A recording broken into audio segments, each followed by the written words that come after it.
Hello विद्यार्थियों, LV classes की इस नई वीडियो में आप सभी का स्वागत है। तो आज के इस लेक्चर में मैं आप सभी को यहाँ पर फिजिक्स का एक मोस्ट इंपॉर्टेंट क्वेश्चन जो है सॉल्व करवाऊंगा। ये जो है बोर्ड परीक्षा की दृष्टि से बहुत ही महत्वपूर्ण है।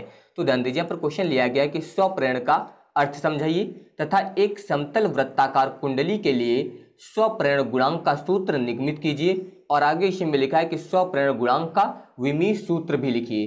तो सबसे पहले तो आपको स्वप्रेरण के बारे में बताना है, यानी कि स्वप्रेरण जो है किसे कहते हैं, इसके बारे में आपको यहाँ पर बताना है। तो यहाँ पर आप हेडिंग डाल दीजिए स्वप्रेरण। इसे आत्म प्रेरण भी बोला जाता है, ये भी आप लोग याद रखिएगा, स्वप्रेरण, या फिर आप बोल सकते हैं इसे आत्म प्रेरण।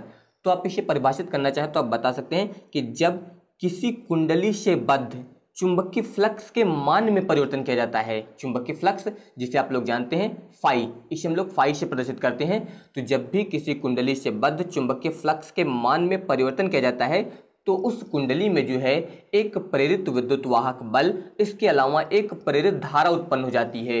इस घटना को हम लोग बोलते हैं स्वप्रेरण। तो आप इसमें बता सकते हैं यहाँ पर कि जब किसी कुंडली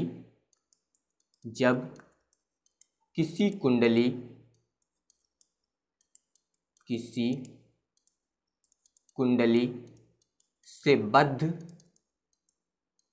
चुंबकीय फ्लक्स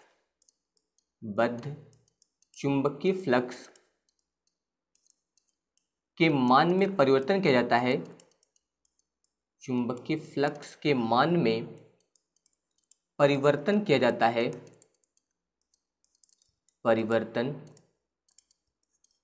जाता है, तो कुंडली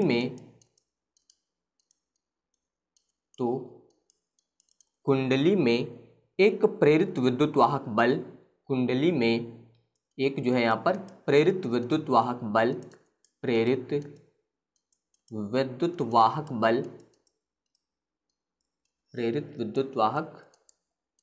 बल और इसके अलावा बताएंगे यहाँ पर तथा प्रेरित धारा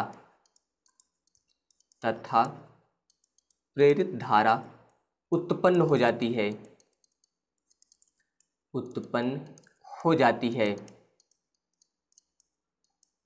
इस घटना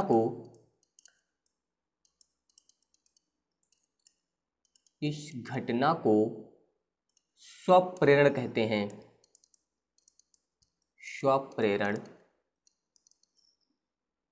हैं। तो इस प्रकार से आप यहाँ पर इसे परिभाषित कर सकते हैं। और याद रखिएगा, यहाँ पर जो कुंडली से बद्ध चुंबकीय फ्लक्स का में परिवर्तन किया जा रहा है, ये आप किसी भी विधि द्वारा कर सकते हैं। यानी कि आप बता सकते हैं कि जब किसी कुंडली से बद्ध चुंबकीय फ्लक्स के मान में जो है किसी भी विधि द्वारा परिवर्तन किया जाता है तो कुंडली में जो है एक प्रेरित विद्युत वाहक बल और इसके अलावा जो है प्रेरित धारा उत्पन्न हो जाती है। इस घटना को जो है स्वप्रेरण कहते हैं। तो ये आप लोग यहाँ पर इसके बारे में याद रखिएगा। अब इसके बाद ध्यान दीजिए, इसी में आगे दिया गया था कि एक समतल वृत्ताकार कुंडली के लिए स्वप्रेरण गुणांक का सूत्र निगमित कीजिए। तो अब यहाँ पर आप हेडिंग डाल दीजिए समतल वृत्ताकार, यहाँ पर आप लिख सकते हैं समतल वृत्ताकार कुंडली के स्वप्रेरकत्व का निर्धारण स्वप्रेरकत्व, या फिर आप स्वप्रेरण गुणांक भी बोल सकते हैं या फिर इसे स्वप्रेरकत्व भी बोला जाता है। ये भी आप लोग याद रखिएगा कि स्वप्रेरकत्व का निर्धारण। तो इससे आप स्वप्रेरण गुणांक या फिर आप स्वप्रेरकत्व बोल सकते हैं। तो इसके लिए ध्यान दीजिए, सबसे पहले यहाँ पर मान लीजिए यहाँ पर आपके पास एक वृत्ताकार कुंडली दी गई है। इस प्रकार से ये यहाँ पर जो है एक वृत्ताकार कुंडली हो जाएगी। यहाँ पर इस कुंडली की त्रिज्या आप मान लीजिए आर है। ये जो कुंडली ली गई है इसकी त्रिज्या यहाँ पर आर है और इस कुंडली में आई प्रबलता की विद्युत धारा जो है प्रवाहित हो रही है। इसका केंद्र हम लोग मान लेते हैं ओ। तो ध्यान दीजिए, यहाँ पर जो वृत्ताकार कुंडली ली गई है इसकी त्रिज्या आर है और इसमें आई प्रबलता की विद्युत धारा प्रवाहित हो रही है। इसके अलावा कुंडली में फेरों की संख्या आप मान लेंगे n है। कुंडली में फेरों की संख्या कितनी है? कैपिटल n है। ये आपको यहाँ पर मान लेना है। तो सबसे पहले तो आप यहाँ पर यही लिखिए कि माना आर त्रिज्या त्रिज्या तथा कैपिटल एन फेरों की एक समतल वृत्ताकार कुंडली समतल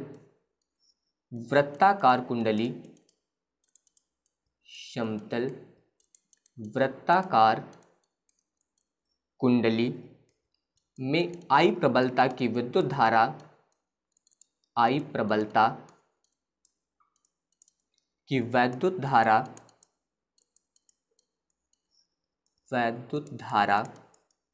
प्रवाहित हो रही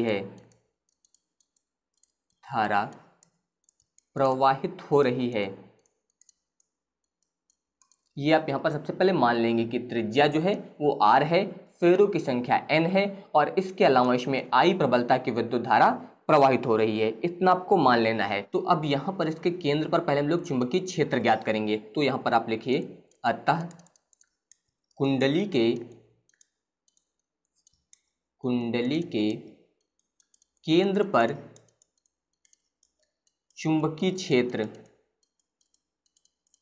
तो कुंडली के केंद्र पर चुंबकीय क्षेत्र, इसे हम लोग लिखेंगे B से, और कुंडली के केंद्र पर चुंबकीय क्षेत्र का सूत्र होता है B बराबर μ0 Ni/2R। ये सूत्र होता है, ये आपको पता होना चाहिए। इसको यहाँ पर हम लोग मान लेंगे समीकरण नंबर 1। इतना आपको यहाँ पर मान लेना है। अब इसके बाद ध्यान दीजिए, यहाँ पर ध्यान दीजिए, ये तो चुंबकीय क्षेत्र आ गया। अब यहाँ पर जो हम लोग चुंबकीय फ्लक्स ज्ञात करेंगे, तो यहाँ पर आप मान लीजिए, अब यहाँ पर आप लिखिए कि माना कुंडली के संपूर्ण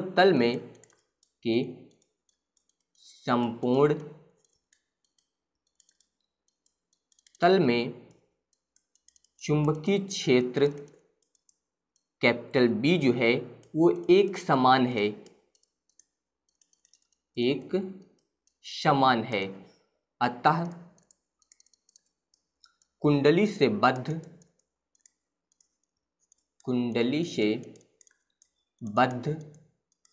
चुंबकीय फ्लक्स।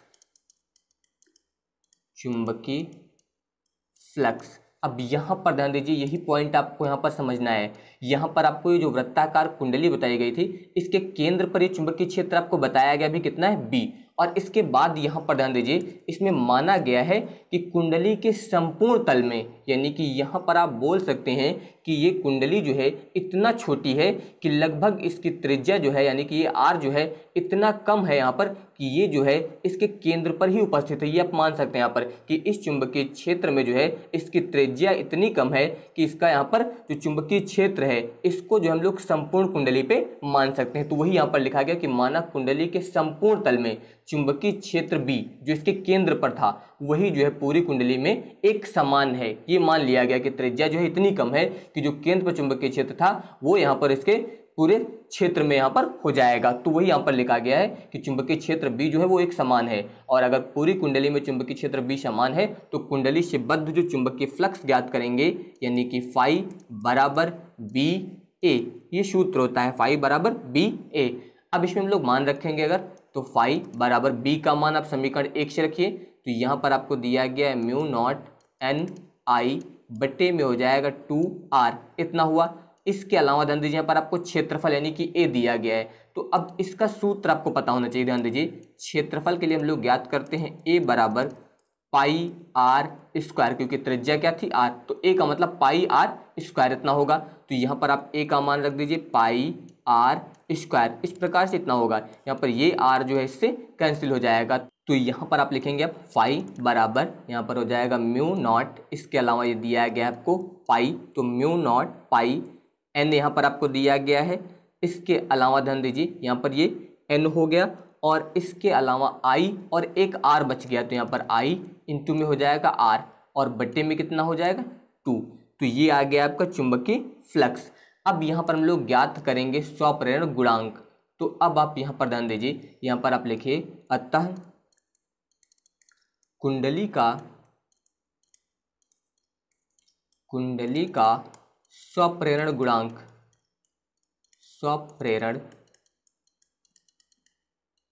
गुणांक, इसे हम लोग लिखते हैं L से। और सूत्र होता है L बराबर N फाई बट्टे I, ये सूत्र होता है।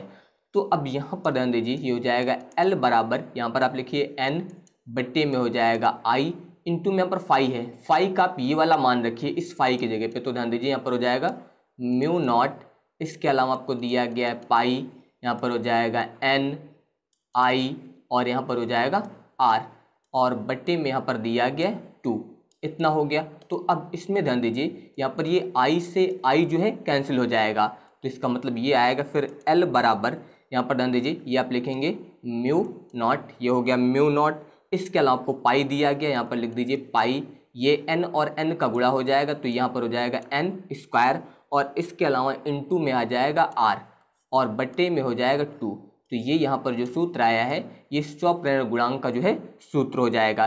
तो ये यहाँ पर जो सूत्र आया है ये वृत्ताकार समतल कुंडली के जो है स्वप्रेरकत्व यानी कि स्वप्रेरण गुणांक का सूत्र हो जाएगा। इस प्रकार से आप यहाँ पर इसका निगमन करेंगे। अब इसके बाद ध्यान दीजिए, आपको इसमें विमीय सूत्र भी लिखना था। तो अगर आपको विमीय सूत्र याद है तो ठीक है, लेकिन अगर नहीं याद है तो आप किस प्रकार से ज्ञात करेंगे? तो यहाँ पर ध्यान दीजिए, आप लिख सकते हैं स्वप्रेरण गुणांक का विमीय सूत्र, विमीय सूत्र।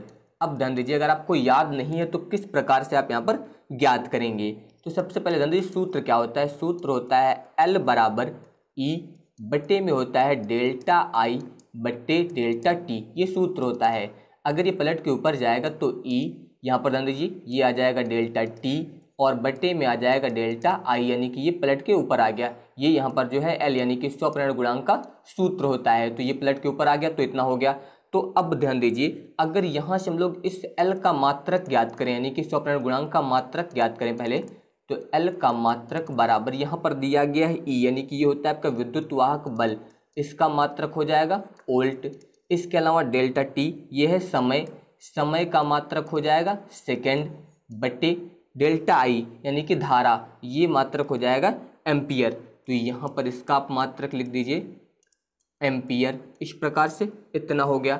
अब इसके बाद ध्यान दीजिए वोल्ट, वोल्ट का मतलब होता है जूल प्रति कूलाम, ये आपको पता होना चाहिए। वोल्ट का मतलब जूल प्रति कूलाम, तो वोल्ट की जगह पे आप लिखेंगे जूल प्रति कूलाम गुणे यहाँ पर हो जाएगा सेकेंड और बट्टे में यहाँ पर आ जाएगा एम्पियर, इस प्रकार से इतना हुआ। अब इसके बाद ध्यान दीजिए यहाँ पर जूल, जूल का मतलब होता है न्यूटन मीटर, याद रखिएगा जूल का मतलब न्यूटन मीटर, इस प्रकार से न्यूटन मीटर जूल की जगह पे हो जाएगा। इसके अलावा ध्यान दीजिए गुणे यहाँ पर आपको दिया गया है सेकेंड, ये हो जाएगा बट्टे कूलाम, आप बट्टे में लिख दीजिए तो यहाँ पर हो जाएगा कूलाम, और इसके अलावा इनटू में हो जाएगा एम्पियर।